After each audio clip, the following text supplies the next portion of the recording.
जय जगन्नाथ। एसएचजी माँ मानक पई आसिला बहुत बड़ खुशी खबर।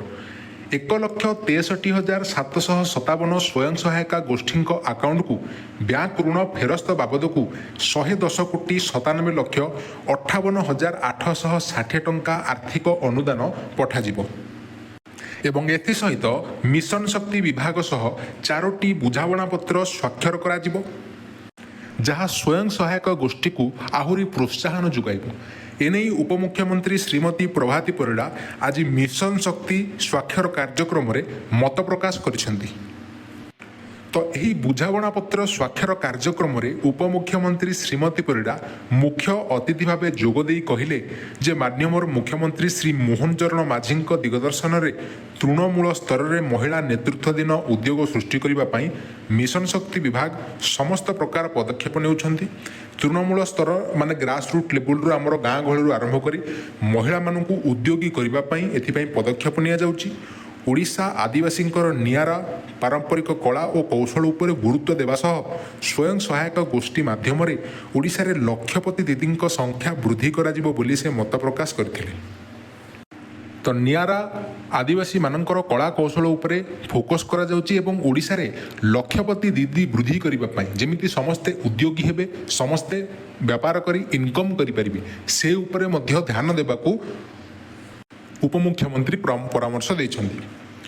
खाद्य प्रक्रियाकरण उद्योग को प्रोत्साहन देवाई मिशन शक्ति विभाग food industry capacity and skill initiative FICSI सह बुझाणा पत्र स्वाक्षर करिसेंति। एही कार्यक्रम माध्यम 10,000 स्वयं सहायक गोष्ठी को फलरस प्रक्रियाकरण, मसला प्रक्रियाकरण, तैल प्रस्तुतिकरण, बहुविध कौशल कारीगरी, फल और पनीपरिबा निर्जलीकरण एवं आवासिक प्रशिक्षण प्रदान करा जिवो। तो आमर जो कार्यक्रम बा जोटा को आम ट्रेनिंग प्रोग्राम कहवा से मिशन शक्ति मानक कौन कौन ट्रेनिंग दि जाव ना आमर मसला प्रक्रियाकरण, spice processing, fruit plot processing, oil extraction, तैल प्रस्तुतिकरण एवं मल्टी स्किल टेक्नीशियन, फल पनीपरिबा निर्जलीकरण, फ्रूट एंड वेजिटेबल डिहाइड्रेशन यही सब ट्रेनिंग दि जाव। पुनश्च मिशन शक्ति विभाग telecom sector skill council TSSC सहित बुझाणा पत्र स्वाक्षर करछन्ति। तो 4टी बुझाणा पत्र स्वाक्षर होईछि।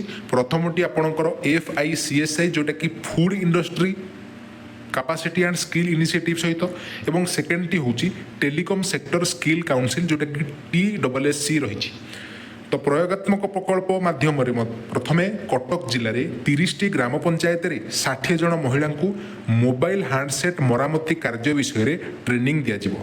तृणमूल स्तर में ग्राम पंचायत महिला मान नेतृत्व में अणु उद्योग बा माइक्रो एंटरप्राइजेस सृष्टि करने यार लक्ष्य। यही पायलट प्रोजेक्ट सफल हेले आमे यहाकू समग्र राज्य में लागू करा जिवो बोली उपमुख्यमंत्री कहिसंती। एवं 3 नंबर बुझाणा पत्र स्वाक्षर होईछि मिशन शक्ति विभाग gem and jewellery skill council of India GJSCI सह।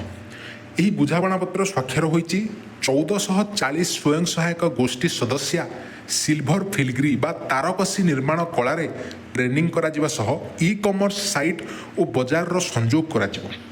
मिशन शक्ति विभाग आज जातीय महिला आयोगों सहित आत्मरक्षा कौशल बा सेल्फ डिफेन्स प्रशिक्षण पर एक बुझाणा पत्र स्वाक्षर करछन्ति। प्रयोगात्मक भाव में राज्यर 5टी जिले में 18 ରୁ 40 बयसर समस्त स्वयं सहायक गोष्ठी सदस्यों को यही ट्रेनिंग प्रदान करा जिवो। तो 18 ରୁ 40 बयस मध्य जो माने भी अछंती राज्य में समस्त को ये ट्रेनिंग प्रदान करा जिवो।